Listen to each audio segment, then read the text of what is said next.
다민족 다인종의 나라 천조국 미국은 다른 인종 간의 결혼이 너무나 자연스럽다고 생각하겠지만 미국도 다른 인종과 결혼하는 것이 예전에는 많지는 않았다고 합니다. 1967년에는 전체 신혼부부의 3%가 다른 인종이나 민족과 결혼했다고 하는데요.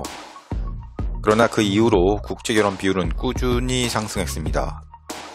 1980년에는 국제 결혼한 신혼부부 비율이 약 2배가 되어서 7%가 되었고 2015년에는 그 수치가 17%로 증가했습니다.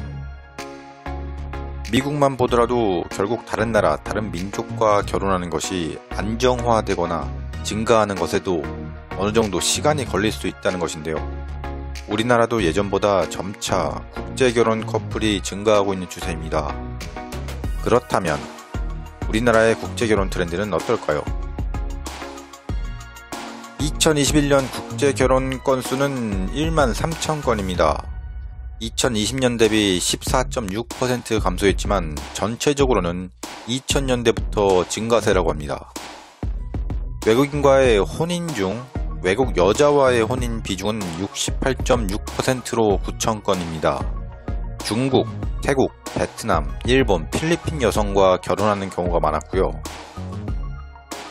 우리나라 여자가 외국 남자와의 혼인 비중은 31.4%로 4,000건입니다. 미국, 캐나다, 중국, 일본 남성과 결혼하는 경우가 많았습니다. 외국인 아내 국적 1위에서 3위는 중국, 태국, 베트남 순입니다. 외국인 남편 국적 1위에서 3위는 미국, 중국, 베트남 순이고요. 일본, 미국 출신 남성과의 혼인이 높은 수를 차지하고 2000년대 초를 지나면서 중국 출신 남성과 결혼이 급속도로 증가했습니다. 이 아내의 국적은 대부분 아시아가 많지만 생각보다 중앙아시아나 유럽, 미국도 상당히 있습니다. 통계에 따르면 우즈베키스탄이 2461명, 러시아는 1544명, 우크라이나는 146명, 루마니아 47명, 벨라루스 42명이고요. 미국은 1229명입니다. 이 남자의 국적은 의외로 미국, 캐나다뿐만 아니라 영국도 많은 것 같습니다. 남자와 여자의 혼인 상대 비중이 상당히 다르네요. 여자 같은 경우는 미국이나 캐나다 등 북미권 쪽 남자들을 많이 만나는 것 같고, 남자 같은 경우는 중국이나 일본, 베트남 등 동남아시아나 아시아권 여자들을 많이 만나는 것 같습니다.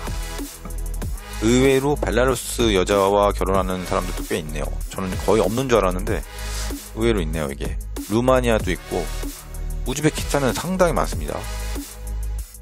동유럽도 이제는 아예 불모지가 아니라 결혼을 할 수 있는 그런 기회의 땅이 될 수 있다는 그런 게 아닐까 하는데요.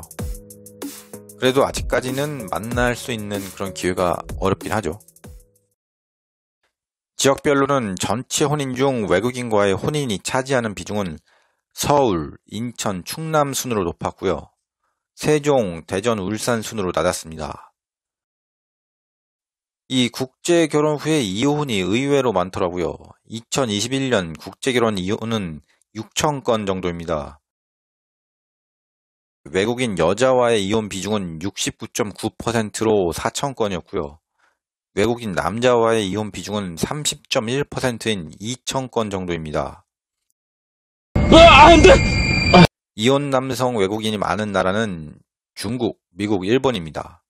또 이혼한 여성 외국인이 많은 나라는 중국, 베트남, 필리핀이고요. 그러니까 결혼한 만큼 이혼도 많은 것이죠. 통계 결과는 혼인신고서의 내용을 집계한 결과라서 사실 혼과는 차이가 있을 수 있다고 합니다. 국제결혼 후의 문제는 문화, 언어, 경제 문제라고 합니다. 특히 이 중국, 베트남, 필리핀 등 아시아권 여성들이 순종적인 태도를 보일 거라는 생각이 들지만 이쪽 나라들이 의외로 모계 사회 흔적이 강하기 때문에 기대와 다를 수 있다고 하고요.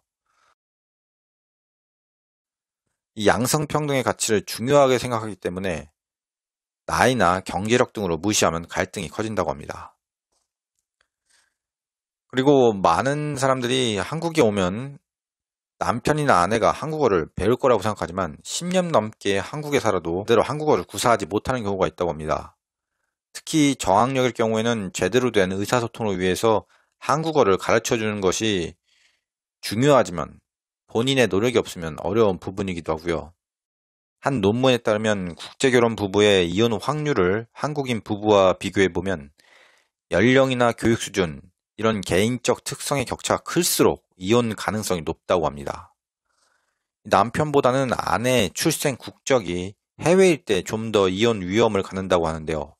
그러니까 인종이나 문화적 관점에서 모국의 가치관과 문화의 영향이 이혼으로 나타날 수도 있고, 이러한 차이는 출생 국가별 이혼 위험의 차이로 드러날 가능성이 높다고 합니다. 그러니까 서로의 생각, 문화 차이가 이혼으로 연결될 수 있다는 것인데요. 근데 이건 뭐 어느 나라나 누구나 비슷한 거 아닐까 합니다. 반면에 한국과 일본 등 동아시아 지역에서는 여성의 교육 수준이 높을수록 혼인 관계가 좀 더 오래 지속되는 것으로 알려져 있고요. 남편의 출생 국적이 미국이나 다른 나라의 경우에, 그리고 아내의 출생 국적이 베트남이나 캄보디아의 경우에 이혼 위험이 각각 한국인 남편과 아내보다 낮은 것으로 확인되었습니다. 그러니까 베트남과 캄보디아 출신 아내들은 결혼 초기에 이혼 위험이 높았다가 결혼이 지속되면서 오히려 한국인 아내보다 낮은 수준을 유지하는 것으로 나타났습니다. 이는 국제결혼 외국인 남편, 외국인 아내와의 결혼이 반드시 높은 이혼 위험과 연결되는 것은 아니라는 것입니다. 결국 국제결혼을 해서 원활하게 생활을 유지하려 한다면 국적뿐만 아니라 연령, 문화, 언어, 경제력, 결혼 기간 등 다양한 사항이 고려되어야 한다는 것입니다. 도움이 되었다면 구독과 좋아요 부탁드립니다.